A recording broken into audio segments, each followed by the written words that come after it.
Welcome back to a brand new video. In today's video, we're going to talk about this presumed altcoin crash that everybody's talking about. Everybody's expecting this altcoin crash. We know for historical data that Bitcoin usually drops around the halving time or right after the halving times. Is this happening? What are my thoughts? And what you need to do right now if you're actually looking to make millions in the next bull run, because I'm actually going to go through some points why I believe this is one of the last chances that you might have to create generational wealth this bull run. So without any further ado, let's get started.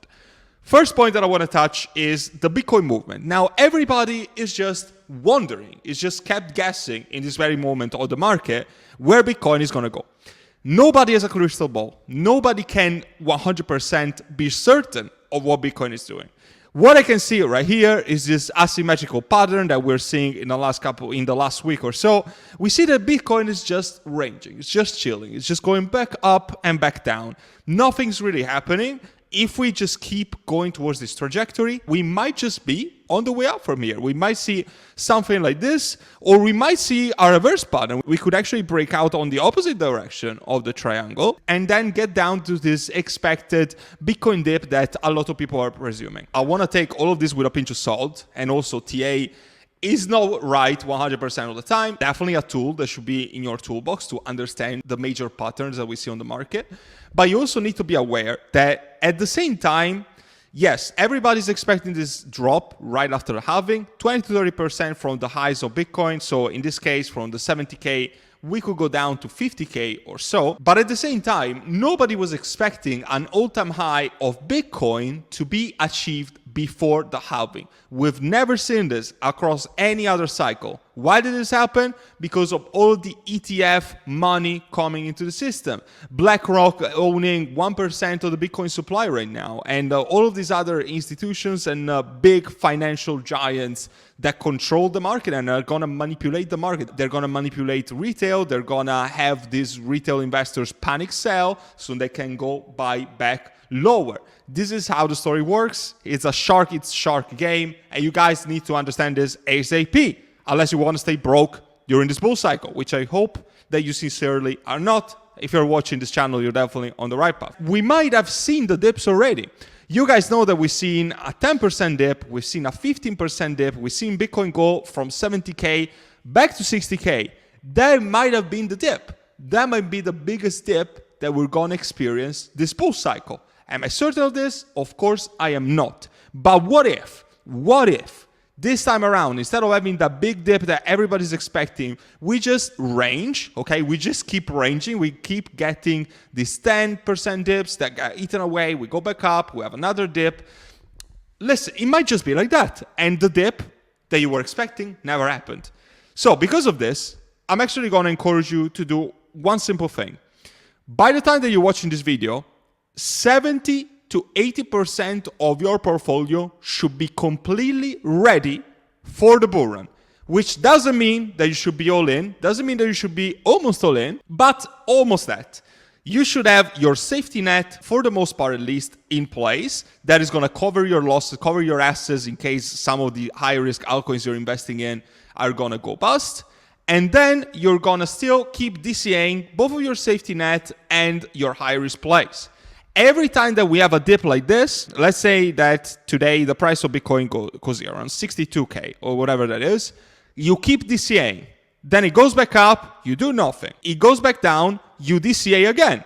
So after you miss the boat and we go to these prices, 77K, 80K, and these prices are never to be seen again, you can say that you kept DCAing. Because if you're just waiting for a dip, guess what? The dip might never happen. You might literally never see a dip ever again before the end of the bull market. So I want you to be prepared.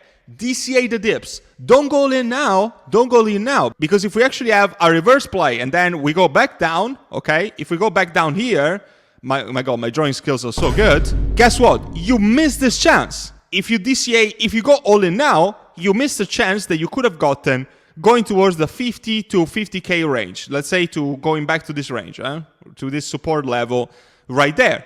You have missed that boat again. So don't go all in now. People ask me, should I go all in now? Should I wait for the dip? The answer is neither. Go and DCA. DCAing is the only strategy that works. You buy some, you do nothing, you buy some, and then if you go back down to these levels, you pretty much put 90% of the USDT that you have available at the moment, because that is going to be a dip that you can be sure that it's not going to last a long time. So guys, this is exactly what I want you to do. Just be reasonable. Don't let emotions get in your way. And this goes for every altcoin that you might have. The next point that I want to touch is the narratives. I know that I've already touched this, and I made a tweet, I think the other day, that I was talking about the same exact thing, but it's so freaking important, so I need to bring it up again. People only invest into a narrative after it's already pumped. They don't understand that to make money in crypto, you need to buy the narratives that haven't pumped yet. Because if everybody is talking about AI or RWA, you're too late to the party. I'm sorry to break it down to you, but you need to accumulate them months before. So this is exactly what I want you to do. This is not financial advice. By all means, you can do whatever the hell you want with your life. It's your money. It's not my money. Do what you want. I'm doing me. But what I'm doing and what my private group are doing, I can tell you that we are buying the narratives that haven't pumped yet. We're buying layer 2s and we're buying gaming projects. Those should be the two big narratives that you should accumulate if you want to make money. Otherwise, I don't care. Do whatever you want. I mean, I'm just a dude on the internet that's just telling you his own opinion. You might have an opinion that is different from mine, and that's okay. But what I can tell you is what I'm doing, and I'm buying those two narratives. You already know, guys, that gaming is the biggest narratives that I'm bullish on. I have several picks that are in the gaming industry, and there's actually a lot of games that are being born as we speak that, you know, that haven't been around for months and months on end. They are very small in market cap, and this is probably the kind of projects that you should accumulate. For instance, I've talked about Kobe the other day, and I said, I don't know if I'm gonna ape in, but listen, it seems like we bottomed out. I don't know. Could this be a good project to ape in? Potentially. This is very small, 3 million in market cap. Go check my review if you haven't seen it. I think it's got a lot of potential. Then I also saw this, Legends of Elysium, another game that is probably in accumulation zone because it just launched and it's kind of like ranging across those levels. Look at these projects that are just launching now that are very small in market cap. You know, you see these big YouTubers that have a large followings, and I mean, kudos to them for having the followings that they have, but all they can say is that you're going to get a 10, 20, 30, even 100 or 1,000x in some cases, which is outrageous, out of these projects that are 1 to 10 billion in market cap. You look at projects like Beam and all the people that share these projects, they're basically deceiving their audience. This project, it might be one of the best ecosystems in gaming right now, but I am here to make money in crypto. I'm not here to invest into the best project out there with the best ecosystem, with the best games to be built on there. I only care about making money. This is crypto. To me, it's just all a numbers game, right?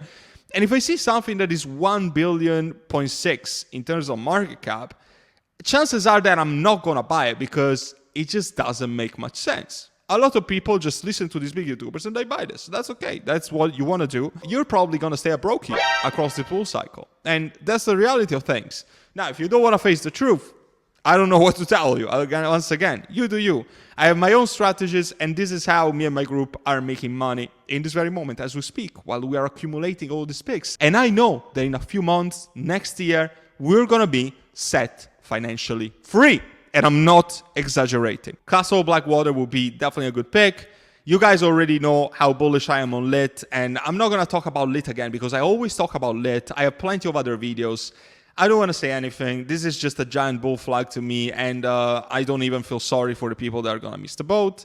And I can say the same as I think of how the other gaming projects in my portfolio right now. AWT is in this crazy ranging zone. It just keeps ranging. You need to accumulate these projects that keep ranging because then they're going to skyrocket and you're going to miss the boat. And then Abyss World goes from 002 to 007, 01, and people are going to be like, Cipro, is this a good time to enter AWT? Huh? No, boludo, it's not. It's not a good time to enter AWT. It was a good time when I told you now. You should have entered now. But you wait for a narrative to pump because you're insecure, you're an emotional investor, and then you miss the boat and you ask me to become your exit liquidity. Cipro, can I please become your exit liquidity? Go ahead. Go ahead. Dump your money on it. This is just the reality of things, and people just don't want to face it. The last point that I'm going to touch today, the big project that I've accumulated in the last couple of weeks that actually has overtaken some of the projects on my portfolio. You guys are all very familiar with it if you've been following my channel. It's mint layer. You know why? For two reasons. The first reason is that there was some FUD around the project out of like stupid shit of years ago that nobody gives a damn about. And this just dropped around 20% in price. You know what I did?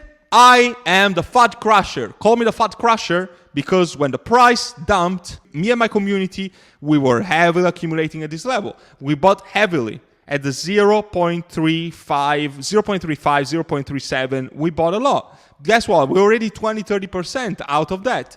And I know that if Bitcoin keeps ranging and Bitcoin goes out of that pattern, the asymmetrical wedge that we saw, the price is going to pump because mint layer is going to be more and more linked with the price of Bitcoin during the bull market. We're not seeing this now because Bitcoin dominance is so damn high.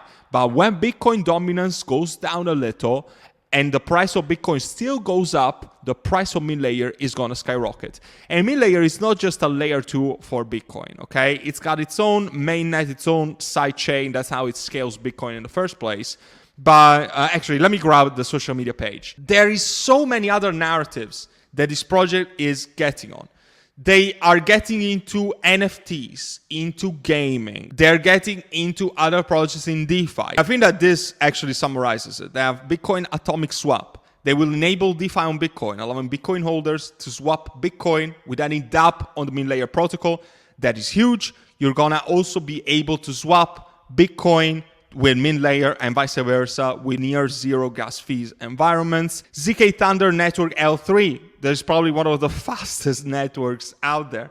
Insane, a layer 3. We haven't even seen many layer T projects really, and none has even gone through a bull run before. This is crazy. And also RWA, software as a service platform. Just the fact that mint layer is jumping into the RWA narrative, to me, says a lot about what the plans of the projects are, makes me extremely bullish, and this is probably going to be the thing that sets apart this project from the other Altus like Stacks or BVM or any other Bitcoin scaling solutions really. We all know what layer 2s in the previous bull run did when it came to scaling Ethereum. Polygon with Ethereum, one of the best gainers when it came to the previous bull run. So honestly, I am super excited about this and I'm really looking forward to see what's to come on it. I bought mint layer when it was 10 cents. I bought it when it was 20, 30, 40, 50. I think I bought up to 60 cents. Right now, we are at 45. And I think it's still a great zone for accumulating. This is pretty much it for this video, guys. I hope that you were able to take some value out of it. I'm going to remind you, of course, that the place to be is my private group. I'm literally going to mint millionaires in this private community, and I'm so proud of this. Benefits are all here. You can pause the screen if you're looking into. But just click on it. It's the first link down in the description or the QR code that you see above my head.